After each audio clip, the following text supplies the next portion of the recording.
Hello everyone, and welcome to the construction video of my very first gaming computer. We're just gonna jump into it. Check out the description if you want to know all the details about this computer. Now, as you all know, this is my very first one. I am completely new to this. So there are 3 things I'm going to do to make sure that I do this correctly. Actually, sort of 4 things. So 1, I watched The Verge's PC build video, and I will make sure to not do anything they did. Number 2, I'm going to be watching YouTube tutorials for each part. Number 3, I'll be in contact with a few friends who know what they're doing. And 4, if I do something wrong, please comment down below and I'll try and fix it because I really don't want to mess this up. Well then, let's just jump right into it.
Okay, so quick update. Windows 10 works. Thank God, right?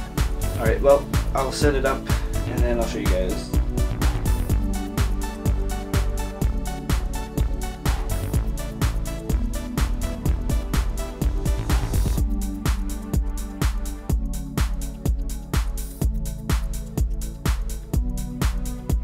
This is actually the moment I've been waiting for a long time. My computer's been done for a while. I just needed to get some extra fan pieces because there was only, I had to get a cable for these fans.